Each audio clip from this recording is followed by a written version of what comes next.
So anyone who's been following my videos over the last few weeks, the last couple of months, well, I think will realize I haven't been overly fond of the media lately on how they're covering smoking-related stories. The big news story that they seem to be getting out this week is how the President of the United States was caught on an open mic talking about how he had quit smoking because he was scared of his wife. That was part of the story, but that he was still using nicotine gum occasionally. And this was really newsworthy. I say that because it seems to be all over the media again. It's been on most of the news stories I've seen. I've seen it talked about on other types of talk shows. And it's just, this is old news. When he was running for president, he was talking about he was quitting smoking. He was a senator in the state that I live in, and it was news coverage at that point. And then it was news because, yes, it was new. He was a smoker who said at that time he was quitting because of his wife. He had said it very clearly at that point in time, and he also had said that he was using Nicorette gum to do it. Now, I was actually contacted by a newspaper in Florida when this story broke, and they wanted my comments on it because I was a person who was often seen as a critic of nicotine replacement products and nicotine gum, which is the choice he was using. So, I commented in the paper, and it talked about, and I'm going to attach the link into the video here, into the video description. I will have the link to that newspaper article. I also made a series of follow-up comments that I put online, because he had talked about a few things in the interview that he had done, that he was quitting for his wife, that he didn't want to wait until he was president because of the stress, so I wanted to do a commentary about waiting to quit until certain time periods. He was talking about how he would be seen as weak or not having determination, so I did additional commentaries about, being stronger than smoking. So I had a series of commentaries that I did in response to things that he had written. What I found interesting about the reporting that was being done now is they were saying that he had quit for his wife, and that was the news thing, and that he was scared of his wife. I mean, he said that jokingly, I'm sure.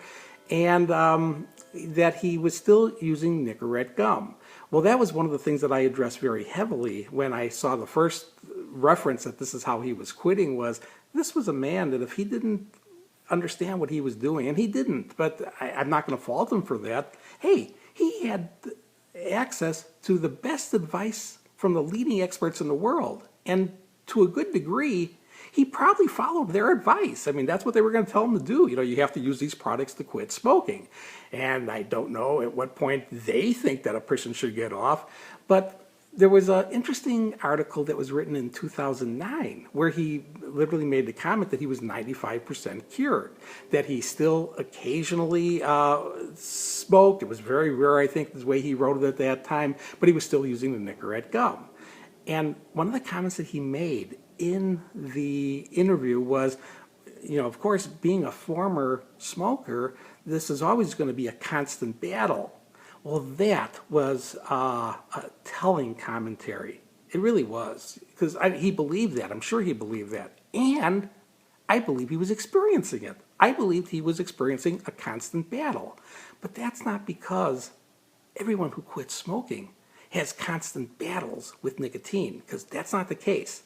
People who quit smoking and, this is an important and, stop delivering nicotine, they don't have constant battles. Do they have thoughts every now and then from trigger circumstances? Sure they do. But they're not constant battles. I'm going to attach a link in here to a video that I made about the first encounter I had with a person who used nicotine gum. It was being used by a man who was getting it flown in from out of the country before it was even legal to use in the United States or to get in the United States. He was getting it. And he was using it for about 1.5 years at the time that I met him. And the only reason I met him was he was coming into a clinic desperate to quit smoking. Now, I guess I need to put a little background in here. He'd quit smoking for 1.5 years while he was getting the gum. His supply of gum was getting cut off, at which point he started back on smoking, and he couldn't get the gum in the levels that he needed, and now he was coming to me to quit smoking. What was interesting was he was swearing by the product as being great, a miracle product. Why? Well, because he hadn't touched a cigarette in 1.5 years. That was a miracle to him. That's impossible. People can't go 1.5 years without smoking. That was his belief. He told me that whenever he got a real strong urge, and this is how he said it, whenever he got a real strong urge, he'd pop a stick of gum and it would get him through. And this has worked miraculously for a year and a half. I asked him how much was he chewing a day. He was chewing 12 to 18 sticks a day. Well, do you know what that was saying? That was saying that a year and a half after this man had touched a cigarette, he was still getting 12 to 18 strong urges a day. It was very similar to what the president's comment was. The constant struggle. Yes, these two people were having a constant struggle, but it's not because they were former smokers. It's because they were current active addicts. They were still delivering nicotine and never getting themselves free. I'm going to attach a link to a video here titled "Tell a Newbie How Many Seconds a Day You Want a Cigarette." It's from hundreds of people who have been on the board that I run and have been off smoking and off nicotine, which by default, because everyone on the board is off nicotine. And how many seconds a day do you think about cigarettes? Most of these people are going days and weeks and months and years without really thinking about cigarettes. Sometimes they'll get thoughts, but they're very sporadic. But people who are still using nicotine, that doesn't happen for them. It's a very different situation. So I'm going to attach links to that video, probably a few others that tie into this story. There's a few stories in here in a way. The quitting for others story, the being stronger or smarter. These are all things that are applicable here. There's some people who refer to the title of the President of the United States as the leader of the free world. In this particular instance, this president is not free himself, not free from a drug dependency, an active using drug dependency. He can get free the same way everybody else can get free, and that is by stopping the delivery of the ingredient that's causing the addiction, which is nicotine. Now, I started this video out saying that I have been fond of the news media lately, the way they're covering cigarette stories. Well, this was one example. They were making this like this was news, this was new. It's not. Again, I'm going to attach links to previous articles from 2007 or 2008, 2009, which are all basically saying the same thing that was just talked about now. This isn't new. They somehow think it's news, but it's not new. But if anyone is a reporter is seeing this and thinking like they were about to do this big breaking story and then realize, oh no, this really isn't news, well, maybe there's another story you want to do. Well, go back a couple of months.